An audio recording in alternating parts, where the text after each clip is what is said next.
Good afternoon, everyone. DemonicMisfit here, and welcome to the very first video on this channel. Before I start on this how to solo roleplay games, I guess I should probably give a little bit about myself.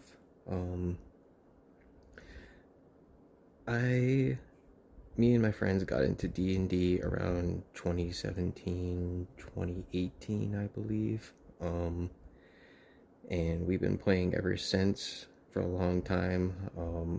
We went on a little bit of a hiatus, but we started coming back in the last couple years or something like that. And yeah, that was kind of like my introduction to the whole tabletop scene, and completely fell in love with it. I've also been doing my main YouTube channel, DemonicMisfit. You can go into the channel bio in here and you can find it there, which was just all gaming. But not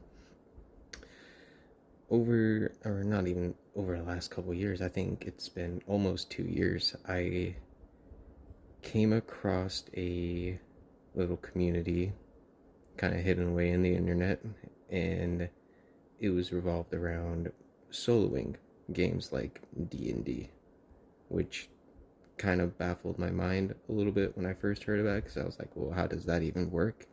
Does that even work?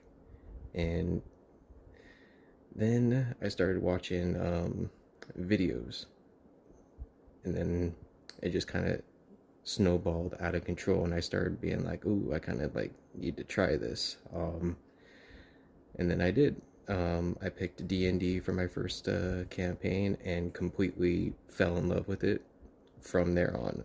That campaign is actually still going on to this day, almost 2 years later. And I don't even think I'm even close to finishing it. There's just so much you can do with soloing these games. But you're probably wondering, like I was at the time, like, why solo? And there's probably a good bit of reasons out there. Maybe you have no group. Your group D&D night or basic fantasy game night or whatever got canceled. Nobody can make it, and you got a real itch to want to play. Or you just kind of want to do your own thing, give something new a try. And I can honest to God say that this is probably one of my main hobbies now that I do. But yeah, let's get into well, I guess I should say, before we go into how do you start, I want to say first off, there's no correct way or right way to solo a game. You can do whatever the hell it is you want, how you want, whenever you want, because nobody's going to tell you otherwise. If you want to break some rules, change some rules, or, you know, just mix and match like game mechanics with other games, you can do that. If you want to cheat and fudge rolls, you can do that too. It's completely, entirely up to you. This is just going to be mostly about what I suggest using, or how I usually use the tools that I have to solo. So yeah, we'll get right into that. So the very first thing you're going to need is to choose a rule system, such as, you know, basic fantasy right here. This right here is a OSR, old school Renaissance, or old school roleplay, which I don't think anybody actually knows what OSR is. We just people just say one of those. But there's a huge community behind basic fantasy, and you can find a lot of like free supplements and shit like that on the internet and everything. It's super basic, easy, and I highly recommend it, and it's one of my favorites to do. Or you can go to D&D or Cairn or whatever, whichever system you feel the most comfortable or know the most about. I would suggest using it. So for me, it's usually D&D or basic fantasy, but yeah, you can use whatever system you want to kind of help guide you with being able to make a character, finding stat blocks, and such.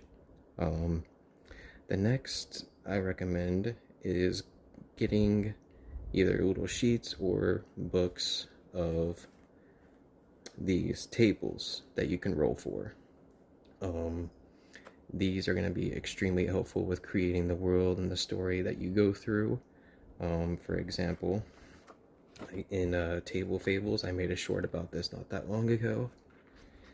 Right at the very front of this, you can literally just roll. Say you come across an NPC, or if you're indecisive on what kind of character you want to make, you can roll a d8 and then pick from whatever you want. Or if you're trying to world build, you can go into here, you can build out the roads, the safety, any kind of encounters.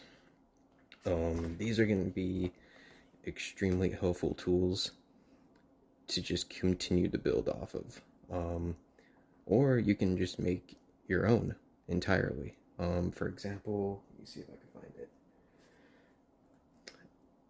And to kind of give some little, I guess, a little bit of backstory on this, The Elder Scrolls is probably one of my favorite fantasy series of all time, so I started working on trying to come up with my own way to immerse yourself in the solo game with Tamriel.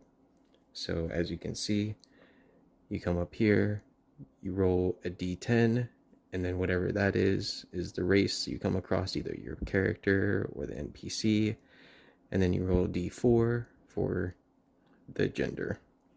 You can even do backgrounds, locations, gods, Daedric princes, all that kind of stuff, which I guess I'll make a video at a later time kind of explaining this a little bit. It's still a work in progress, but yeah, that's that. Another very important tool you are going to need is an oracle.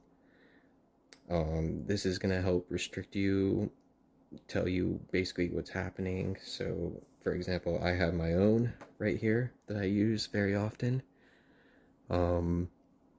See, like, say you come across an NPC and say, do they look trustworthy? And you roll a d6, or on this d100 chart right here, you could say they somewhat look like it, or it's very unlikely that they're trustworthy. You roll, see what the number lands on, and then the dice will tell you. Another that is super helpful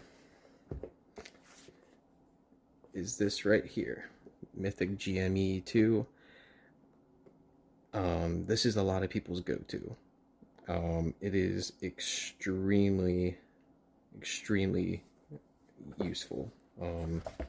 Has a lot of tables in here for actions, or an oracle table that's really built out with like the chaos system. Yeah, you can see right here you got all the actions, character elements, descriptions. It's extremely helpful, and has kind of saved me whenever I've gotten some brain fog or writer's block, or just don't know what to do next. But another very useful thing that is like a must-have in my opinion are some dice.